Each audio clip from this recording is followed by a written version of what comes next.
the reason why I'm so excited about today is because we're all co-chairs of different committees. And I think it's great for people to know what happens on the committees, and then to find out like why people join committees and what exactly we could use their help with. So today we have Carrie and Steen, and we have Jennifer White, and then we have Natalie Shaw. And two are from the underrepresented states, because we need your help in those states. And then also for the Captains Committee, that's a really important committee. They do so much and work so closely, especially with people from underrepresented states. So I thought what we could do is maybe just go around and you can introduce yourselves and maybe say a little bit about, you know, where you're from and the committee that you're on, that you co-chair. And then we could just have a discussion about what we do and what we need, and then I'll kind of tell people the committee on. So I don't know who wants to get started, or just suggest who gets started. So thank you for having me on. It is exciting to be able to talk about this passion of mine. I've been in this field for over 20 years, and I actually started out in this field before I went through my own journey. And so access to care is important to me because while I lived in a state with mandates, my company was based in a state without a mandate. So my employer didn't have to offer me infertility coverage. So I wound up paying for my cycles out of pocket, which, by the way, were unsuccessful until I had my third transfer. So I wound up spending a lot of money.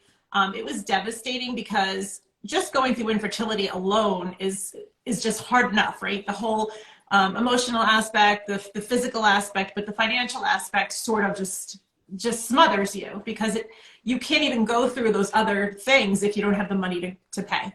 So I basically live to educate people on how to access care, how to move forward if they don't have care, with, you know, different ways to pay and things like that. Resolve, just to back up a little bit, saved me when I was going through treatment.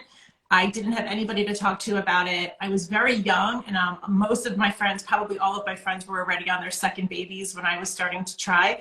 And so meeting this group of women to empower me to keep moving forward really changed not only me as a patient, but me as a woman. You know, it taught me, you know, that, you know, we need to be there for each other and just keep educating each other. So this is a big passion of mine for a lot of reasons.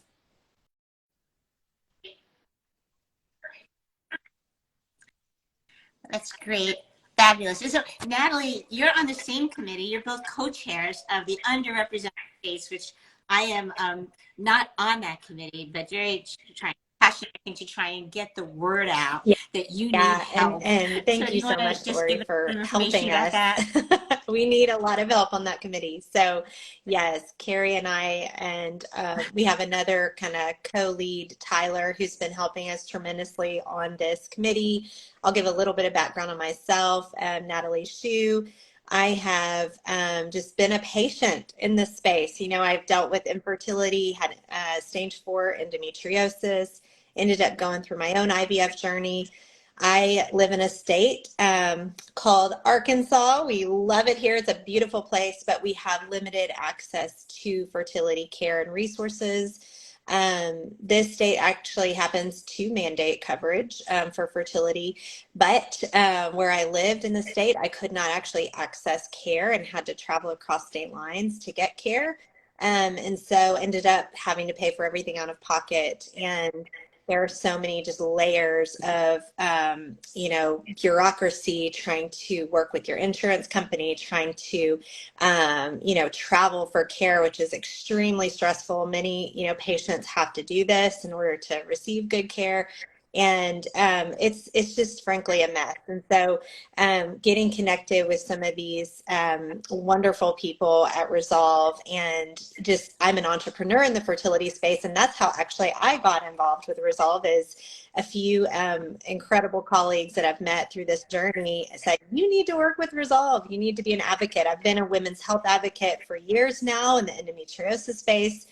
And I am just so passionate that I get to be on the underrepresented states subcommittee because I live in a place, like I said, where we have limited access, advocacy resources, but there are lots of people in these states who are passionate about this topic, who have to go through all the same things that other people in other areas go through, but it is exacerbated in these places where there are fewer resources and fewer voices to advocate for people with infertility or people struggling to build a family. So Underrepresented States Committee, we are all about raising awareness around this topic, bringing on board new advocates, and just trying to get the same people who've advocated for the past few years to stick with us and participate in Advocacy Day, as well as getting clinics and care provider to participate in this day as well. So I can kind of go into, we'll let Jen go, and then I can go into, Carrie and I can go into which states we're targeting for better representation. Yeah. What I think is so important about having, the underrepresented and the captains together is because Jennifer's team does such incredible training for people who are new. So Jennifer, maybe could you take a minute and introduce yourself and about the state captains? I touch this sphere in a lot of different spaces, but I've been advocating with Evolve for 5 years through Advocacy Day. And it originally, my passion started because I'm actually a military spouse of 24 years. And I know we don't have military people here, but obviously access for military families and members is a huge issue for infertility related issues. I went through the dreaded unexplained infertility diagnosis that nobody wants to hear, that there is no answer.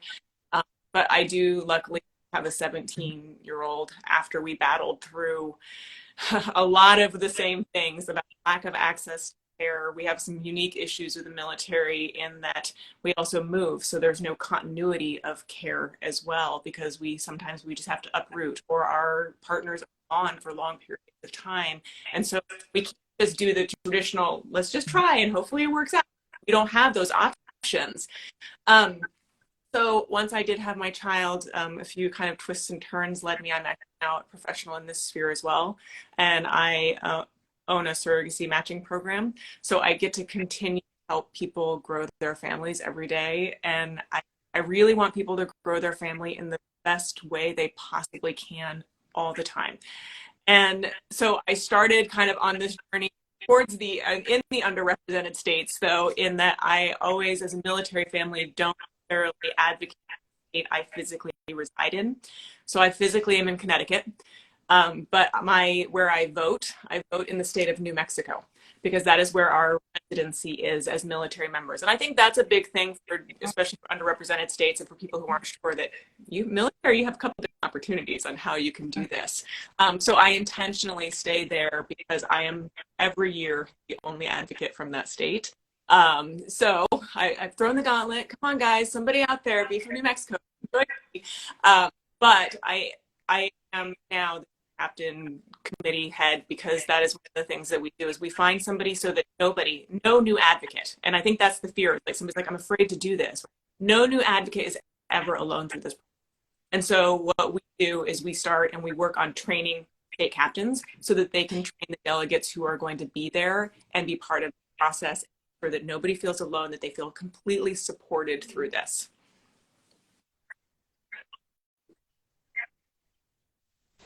Yeah, and that's so important. I'm a therapist. Most people, may know that who are listening. Maybe they don't if they're new to listening. And what I find is so wonderful about Advocacy Day is the empowerment that it gives people.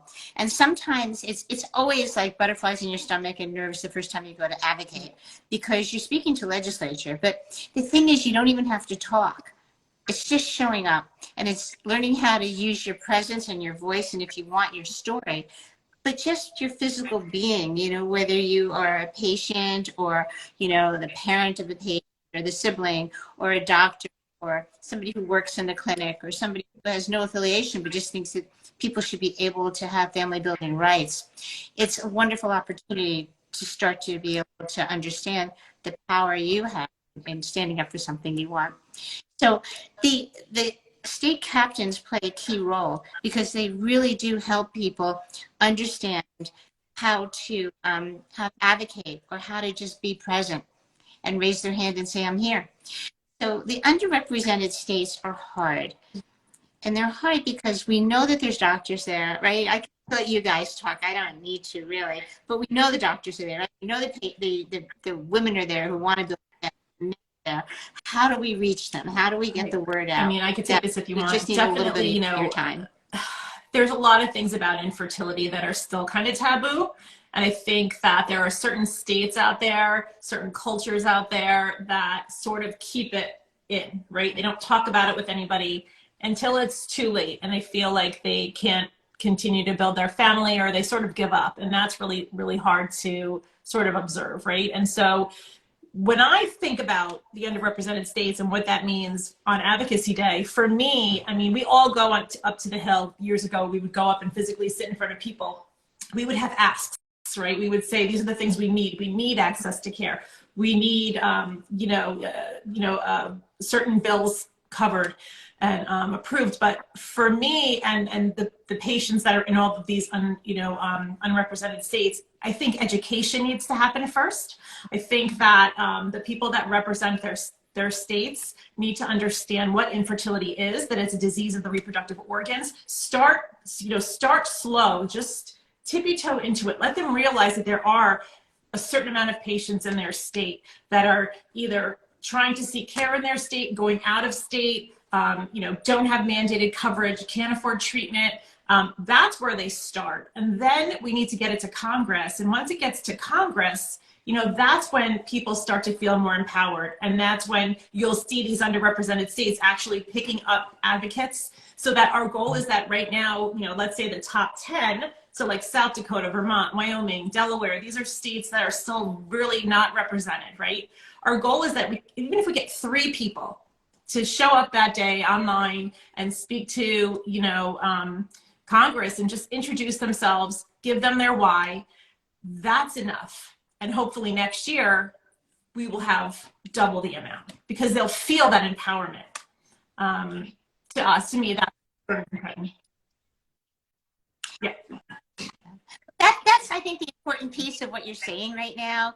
Ladies, please jump in. But I think the important piece is that when you advocate, it's really a wonderful thing to do for legislation, but it's a wonderful thing to do for yourself also, because it makes you feel like taking some control over a situation where there's not too much control. And for those of you who are listening, these 3 women are not just fierce advocates, but they've also all started their own businesses in fertility. And that's really how passionate they are about trying to help those who want to have a family and build a family.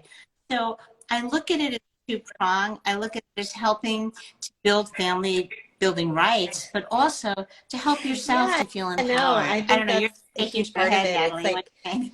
I think so much of it is just starting with your story and getting comfortable with that, because every time I've shared my story, it's been so well received. And it was scary at first, to share those kind of intimate details of your health journey. And you don't have to go into those intimate details if you don't feel comfortable. But, what you can share is that this, like Carrie was saying, I mean, this is a diagnosed issue, and this is something that affects so many people. And when when there is a little bit of sort of liberation when you share that this is an issue, and then advocating for others. So that's been a huge thing for me, just healing on my own journey of endometriosis and infertility, is that when I share this, story, there's always like 10 or 15 other people who've gone through something similar. And so, I think, Jim mentioned this too, there's this community that you get to become a part of. But advocacy, I mean, even just your one story can make a massive impact. And I've had this happen to me with our state legislator and our representatives in another field of refugee resettlement. And, it seems like, I'll give an example here in Arkansas. I had a friend that lived in Afghanistan, and, when Afghanistan, the whole thing happened where the Taliban took over, she needed to get out. And I called our senator, his office, and within 10 days, he wrote a letter to place that refugee in a state in the US with her sister. So it's not a fertility, yeah, I'm just giving that example because that one request I made can make a huge difference. And I'm sure Jen and Carrie have examples, you too, Lori, of in the fertility space, you know, this happening. But I think so much of us, you know, so many of us feel like our voice just gets lost, and it's very hard to feel motivated to get involved in advocacy. But I challenge you to shift that thinking. Well, I think if you don't mind, Jen, I just want to jump in for a second. I'd like to just go off of a point that you made. Just jump in, Jen, Jennifer, when you want. 1 in 8 are diagnosed with infertility. 1 in 8 people of childbearing age seeks infertility care. And that's significant. That means that we all know one person that's been touched by this. And that means that legislation and legislators in Congress have as well. The other thing is that you don't really, and I know we're talking about sharing our stories because it's so powerful, but you don't really have to just share your story. And when I interviewed Barb Kohler, who's in charge of Resolve, right? I say this, Barb, I hope you don't get upset. I think Barb is the president and CEO, and I adore her. She is just like fabulous and fantastic, and I couldn't be a bigger fan of hers. But she said, you start with your own circle, you know, and if you can't talk and show up, you just show up, and that's what you do, and that's empowering. So when you're on these committees, it's not as if you have to go and tell somebody every personal detail of your life. So Jen, how do you explain this? Because, you know, the military, you're a military spouse, and, you know, you went through infertility, you were nice enough to share.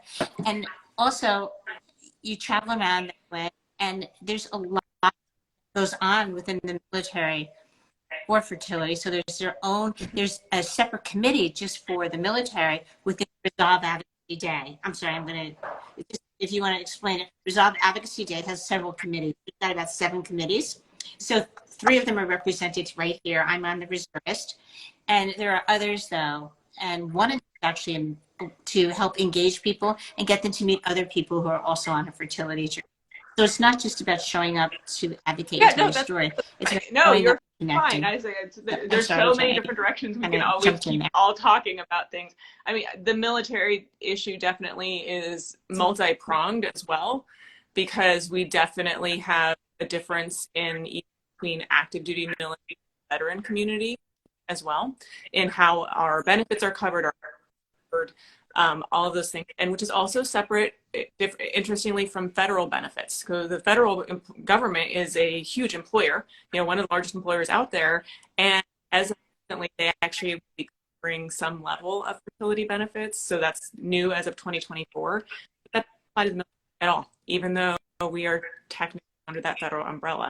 So there's always something and a different piece to go and a different place for people to have a place in there.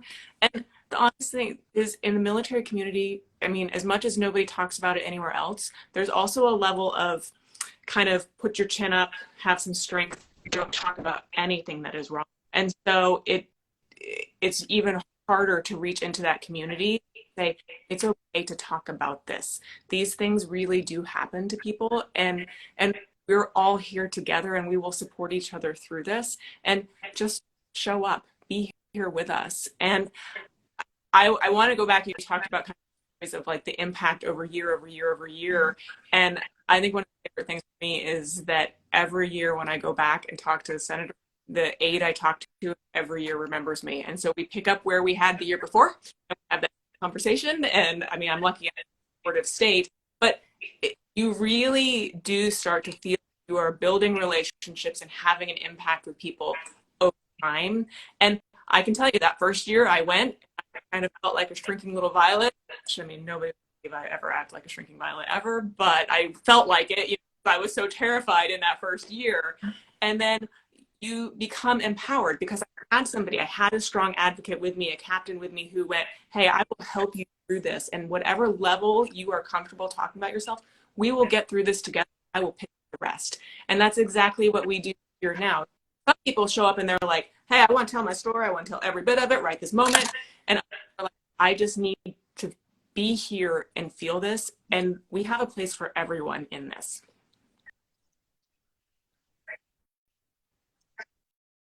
Yeah, and the other thing is, working in the field that you work in, also the LGBTQ community is also represented through the Advocacy Day, and we don't want to forget to mention that as well. And I know I'm assuming that your agency deals quite a bit with that, so that group is included as well. And there are within all other of the things committees, that involve advocates for and important to acknowledge. Infertility, also adoption credits and foster care, and research, and so many things that touch so many different communities. Yes. I mean, really, quite honestly, any human being out there should have a reason and a basis to be at Advocacy Day, because either you have been through infertility yourself or you know somebody who's been through it. And so everybody's voice should be heard about how important this issue is. Yeah. So Carrie, you and I have been going to Advocacy about the same amount of time and working in the field. I've been working in the field just a little bit less than you. And, I remember the first time I went to Advocacy Day. And what was really interesting to me was that a lot of people knew nothing about fertility. So some of it was just not even necessarily having to tell your story. And I don't want people to think that I keep going back to that. The only reason why I say that so often, I want people to shy away who are private and thinking they can't advocate. So, we need people in underrepresented states, and we really have to list those off slowly. But I don't want you to shy away, because there's a huge community of support that you feel. There's these meetings that you can or cannot go to, even though we want you to go to Advocacy Day. There's a support there. But I remember that first time I was so taken with how some people didn't know anything at all about it. And Levine was there, so people who are involved with Resolve know Risa Levine, and Risa was also on one of the Advocacy Day podcasts I did. And I remember her saying to me, Lori, just tell your story, and they'll listen, or just say something that means something, and they will listen. I think we all assume, and it was as simple as that. Stand in front of Congress, and they're all going to know what we're there for and what we're asking, but it's not the case. There are so many, even these young staffers that are there, and they hear us talk. And one of the things that I talk about a lot with my patients, and it's still something that a lot of people can't grasp, is that if you have recurrent pregnancy loss, you need to see a reproductive endocrinologist. This is a form of infertility, right? You can't maintain a pregnancy. And so, you have these conversations, and that's one of the things that, you can get help for. If you have a balanced translocation, and you need to have PGT, these are things that you need to see a fertility practice for. And there is still so much out there that makes a fertility patient what they are. And if you're in an underrepresented state, what's going to happen is that you're going to just not have that support there. So like when we were talking about how you talk about your story, whether you're talking about your story to somebody at a nail salon or in front of Congress, like you will absolutely click with one person. And if one person gets this, it just clicks with that one person. They get it. They understand. They think about all of the pregnancy losses they had 20 years ago, right? And now they're, 65 years old, and they're like, wow, if I knew then what I'm learning now, right? It all works. And then they realize that, you are there for a purpose, and, you will have a lot more to talk about when you go back the next year. And I've also found meeting with people, their children are going through it, their grandchildren are going through it, their siblings are going through it. So, we want every state to have representation, so that every state will hopefully get a mandate. Every state will give more access to care. Yeah, can we talk about a little bit about the nuts and bolts of what, aside from that we're talking about, which is so important about telling your story, but like the nuts and bolts. Somebody decides, okay, I want to be an advocate.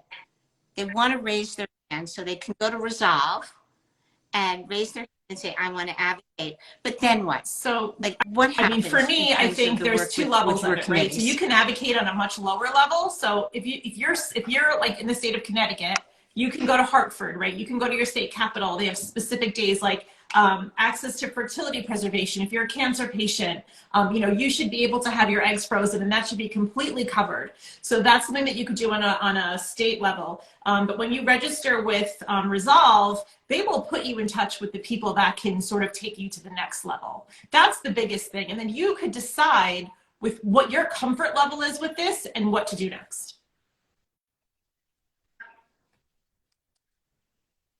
can add Right. So on an absolute floor either one of level you have nuts anything and bolts so that you people want to know, you know, the I think that can be scary sometimes, right? Fear known as to like what the actual process is. I mean, literally register, right? Like that's step one. It's free. You know, it's a easy web form you fill out. You have to respond to an email. It's a two-step process. There's a second email that you have to respond to process, for your registration. I know, but and it's okay. Don't know. But so once you registered, then your state captain will actually start to reach out to you. You'll meet together as a delegation. I know I advocate in. I also still go to the Connecticut meetings often just because I can both, right? Because I actually am representing both.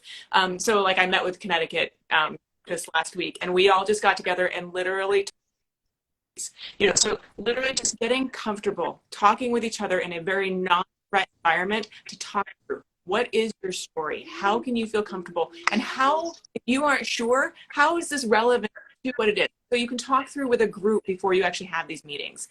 Then there's trainings, so they talk about the legislation, although we're not focused on the actual, you don't have to spit out the information in a bill or anything like that. It's more that so people know what the kind of big issues are that Resolve is asking for and that we're there for. But really it's about the stories and talking through. I promise that Resolve actually gives a script. So while, you know, I don't think people should be robots and reading from a script or anything like that, but it gives you talking points so you know what it is that you are talking through. So it's not scary at all. They're all virtual meetings now. So very easy to get there, to show up. Kind of, you can hide behind the computer. You can wear your pajama bottoms if you want, you know, so you can be super comfy. You have tea.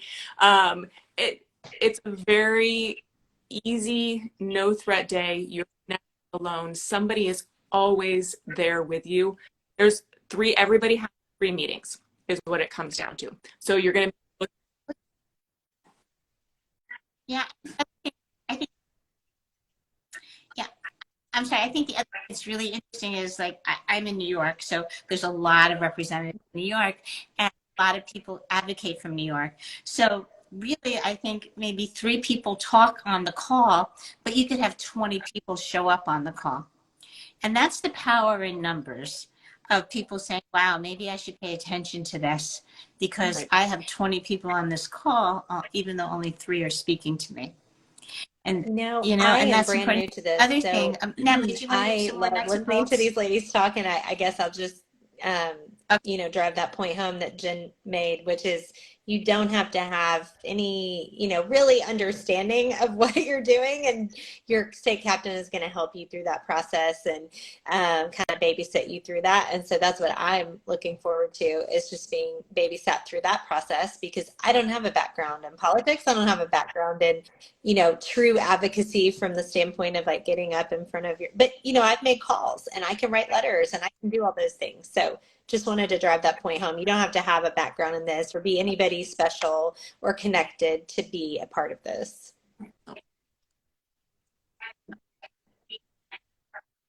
Right. And then I do want to add that when you do sign up, there are options. So there is a letter writing campaign that you can join. There are suggestions in Turkey, I believe, talking to your circle of friends, and then you know, how to be involved and what level of involvement you want. And underrepresented states, really, that helps the captain so that they don't show up alone, even if they're the only ones talking. But it also gives weight to those states so that those people in Congress and legislation say, hey, we need to pay attention to that. And how do we now contact these clinics? And I think there's 10 underrepresented states, is that correct? How do we contact them? So if anybody listening right now live or listening, I know lots of times you get a lot of listeners after the fact. You know, the 4 of us will share it on our Instagram pages or wherever we can, and or YouTube. How do we get these people interested and knowing about the states? We're calling clinics, right? We're calling doctors' offices, but how do we also get to the person who's going through fertility treatment? Any suggestions? Yeah, And sure you know, before we thing. end, do you think Well, you I'll could say list that off something those we're states? doing on the underrepresented states committee is that, yes, we're just making as many connections with people we know, with, people who know people and can introduce us, with clinics, OBGYNs. There are some states that don't even have a fertility clinic, so to speak. So connecting with physicians who may be referring, patients to other clinics. And then also just social media. There's so many influencers in this space now who are raising awareness, letting their followers know about these opportunities. So anyone, we've already connected with a number of influencers, but anybody, that anyone on this video recommends, this call recommends, we'd love to get the word out. And I can list the states right now that are underrepresented. So South Dakota, Vermont, Wyoming, Delaware, Mississippi, Montana, Hawaii, Maine, North Dakota, New Mexico, Oklahoma, West Virginia. And then we do have a number that are still kind of low, in the numbers, and those are Kansas, Nevada, Kentucky, and Connecticut are kind of the next to follow. And Colorado, well, actually, no, I'm sorry, back up. Connecticut and Colorado are great. Stop at Kentucky.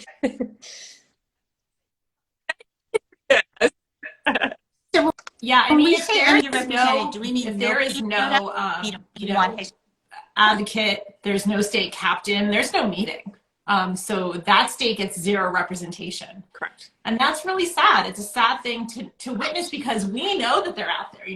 I went on quite a few social media pages, and unfortunately, you have to sort of be vetted to get onto some of them, and you really aren't supposed to sort of, drop any ads or do any sort of recruitment. And I'm trying to tell my story on a lot of these pages and say, listen, I'm just here to let you guys know that your state is just not represented on the Hill. And it's sad, because I know that there are people in your state that need access to care, that want to talk about this, that need help. And so, that's what we're just trying to do, but it definitely is still a challenge. So anything that we could do, whether it's through social media, physicians, OBGYNs, family medicine, and again, influencers is huge.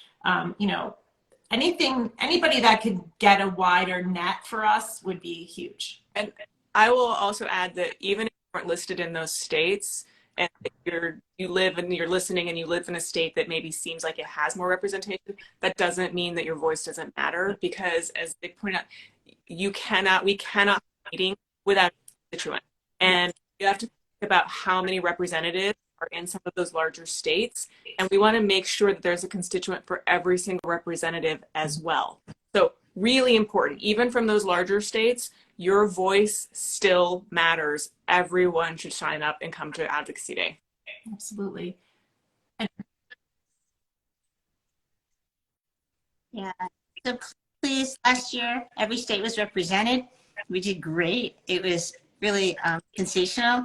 So this year, hopefully we will exceed last year. Anybody in the states, they were all tagged when I posted this. And so if you could tag them again when you get it, that would be great. And, please, thank you so much for your time. If anybody has any questions or wants to get involved, just go to resolve.org. The Advocacy Day volunteer is right on the home page. Just put in your information, look for that confirmation email, and submit it, and you're going to be on your way. And I think the most important thing is just doing that is empowering yourself, and know that your time commitments will be respected, and know that you're going to have to do what you're comfortable doing, nothing more and nothing less. So thank you all very much. It's a pleasure and an honor to be coaching different committees with you guys, all three of you. And anything to add? Thank you so much for doing this. Yeah, I'll just thank you. We appreciate you. Thank you. Bye, everybody. Okay. Okay. Have a good afternoon, everyone. Thank you. Okay. Bye-bye.